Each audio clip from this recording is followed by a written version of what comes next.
Hello there friends, welcome back to another episode of Generation Tech. My name is Alan. One of my favorite stories about Anakin Skywalker occurs during the time leap between A Phantom Menace and Attack of the Clones, or Jake Lloyd and Hayden Christensen. Anakin is still a child, a young teenager who's struggling to fit in with the Jedi Order, a task that was further complicated by the fact that he joined the Order at such an old age. Kids, even Jedi kids, will be kids, and that means they'll pick on individuals that are different. It also didn't help that Anakin was given the title of Chosen One, creating further resentment towards him and alienating him from his peers. His master, Obi-Wan Kenobi, awkwardly was trying his best to have a positive influence on the boy, but Anakin's skills were too potent, his mind too clouded by passion. It also didn't help that Chancellor Palpatine was literally grooming him for the dark side. And so one of the things that Anakin Skywalker did to cope with the loneliness he felt being in this Jedi Order was dedicating himself to his studies, particularly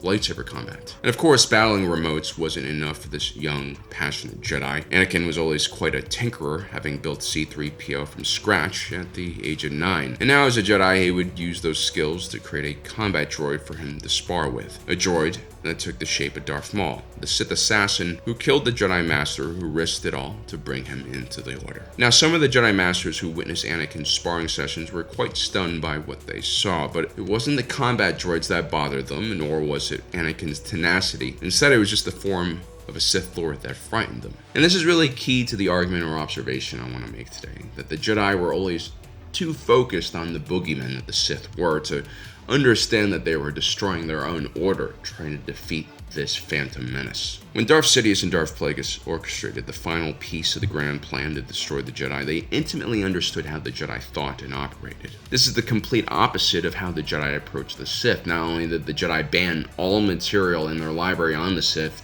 they believed that any exposure to Sith teachings would, draw their apprentices and younglings to the dark side, which of course wasn't the case, because you kind of need to know your enemies in order to defeat them. And that's something the Sith understood, and so they observed the Jedi Order very, very closely. They'd also begun to influence the Order by using their massive network of organizations and companies to create chaos in the Outer Rim. And so, when Palpatine carried out that final piece of the Sith strategy, the Clone Wars, everything from the clones themselves to the droid armies they thought they were fighting were carefully created and planned to cause maximum damage to the Jedi Order. The very creation of the Clone Army was a perversion of nature and the Force. To create life without giving it fundamental liberties that all sentient beings enjoyed was a cruel reality that the Jedi were instrumental in enforcing. Also, creating life in such an unnatural way probably is against the principles of the Force. The fact that the Jedi didn't even question the ethics of the clones being used in combat shows us just how blinded they had become during this period and how willing they were to just default to the Republic's decisions in almost every case. Like real politicians, the Jedi had forgotten their roots, the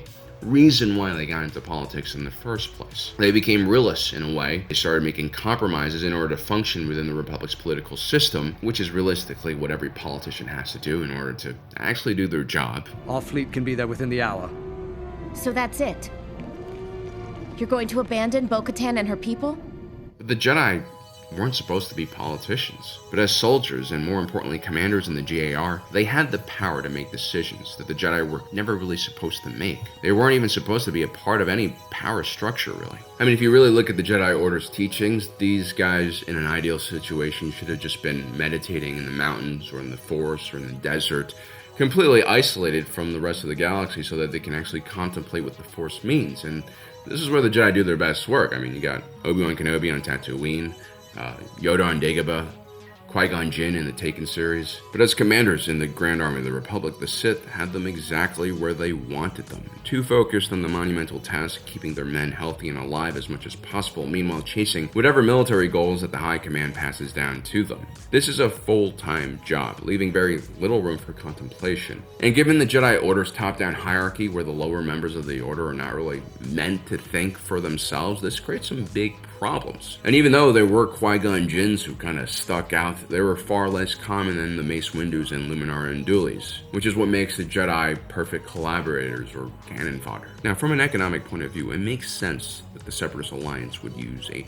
massive droid army to combat the Republic. The Outer Rim was a sparsely populated region in the galaxy with very little actual wealth and industrial capacity. But the wealth and industrial capacity that did exist It was all concentrated in the hands of a few super rich mega conglomerates that, interestingly enough, all started out as trade unions. You have the Techno Union, the Trade Federation, along with the IGBC, and a few other megacorps. And so even though Count Dooku, the leader of the Separatist Alliance, started a populist movement supported by the citizens of the Outer Rim, behind the scenes, just a handful of CEOs and chairmen held on to the true power of the Separatist parliament and economy. These companies have been exploiting the Outer Rim for resources and labor ever since the Free Trade Zone basically attracted all that capital investment into the area. But instead of, creating a better life for the people in the Outer Rim, more security and prosperity, these corpos just created kind of neo-feudalistic kingdoms for themselves. Plentiful raw resources, cheaper enslaved labor, along with no taxes and regulations, meant that soon the Outer Rim became the factory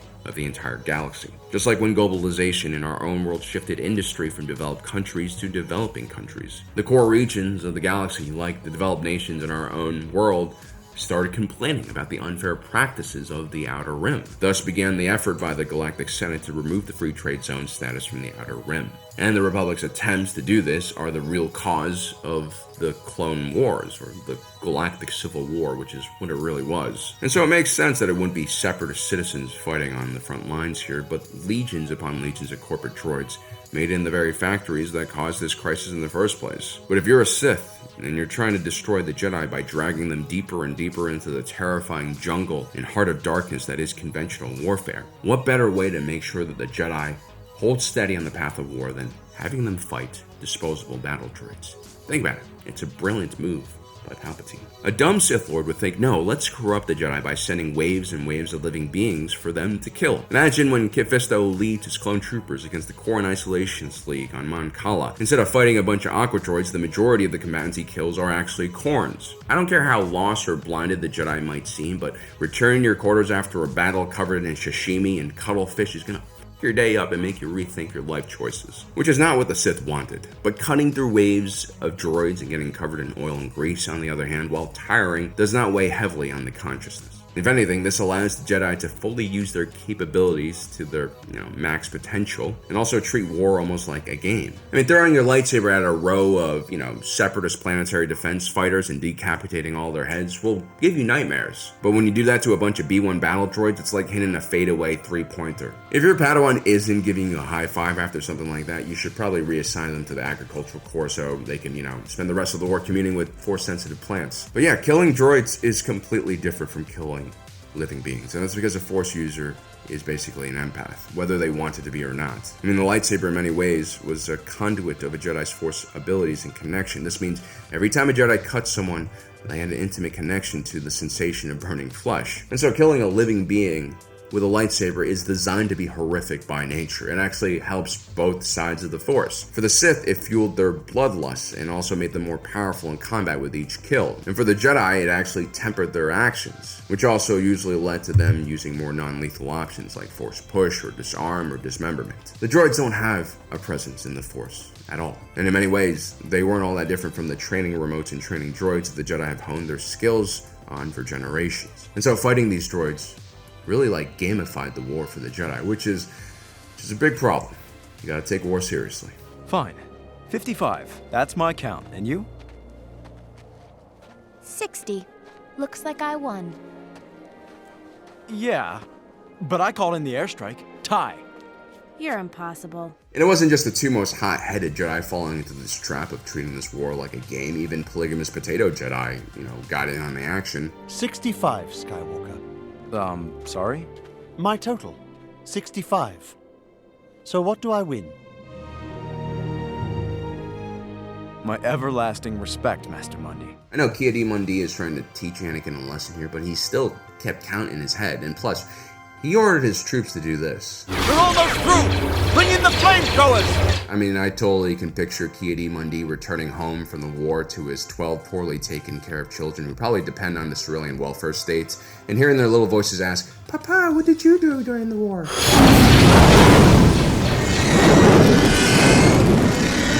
Isn't it ironic that it's the Jedi who would first introduce that war crime hose to the battlefield and then use it to cook Geonosian drones like popcorn, and then they would proceed to count their kills and laugh about it?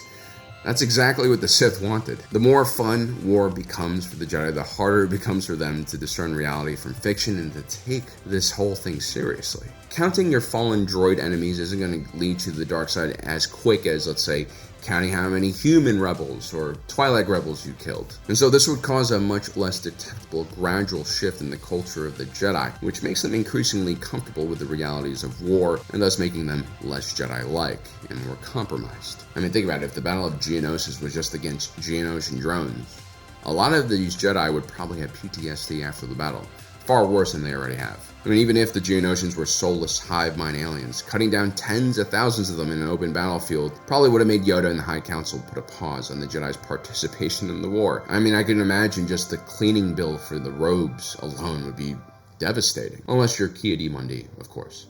Master Root Vegetable was savage. We also have to remember that many of the Jedi sent to Geonosis were inexperienced in warfare. Sure, some of them might have seen limited action as peacekeepers, but you also had Padawans and Knights who were far less experienced. The droids were really just like a time-release capsule of darkside poison that destroyed the Jedi internally one at a time, and so slowly that they never had a chance to even realize what was going on. And I think the Sith understood this part of the Jedi very well. The few times the Jedi had to engage in battles against sentient beings in major skirmishes or battles usually ended up poorly for the Jedi, especially during the golden age of the Republic period. I mean, old Republic Jedi were pretty ruthless. They could cut down multiple Sith Lords and not go to the dark side, but it was a different period of time. People were born with different values, different expectations.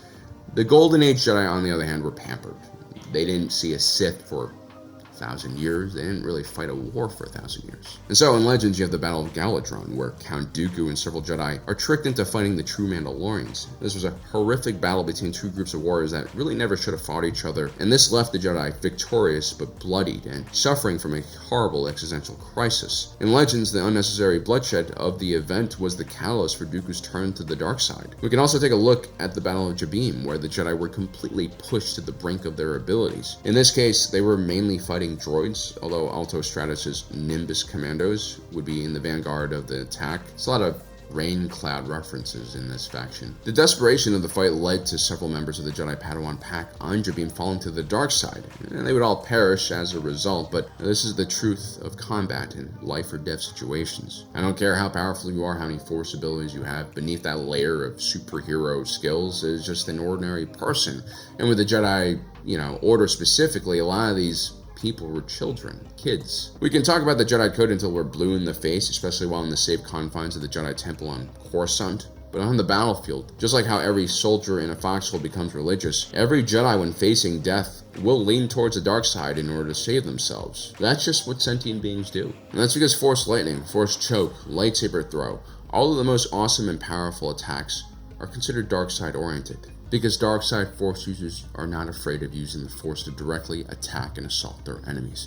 It's the most potent use of the Force, by far. What the Sith didn't want was just an entire legion of Jedi turning to the dark side too quickly, because that would have warranted a response from the Jedi High Council. And Yoda, as blind as he was still a very powerful entity. An emergence of a dark side Jedi organization like the one started by Revan would have caused a Jedi civil war, which ultimately would not have been the goal of the Sith. Because if the Jedi know that they're fighting a fight, then they will try their hardest to survive.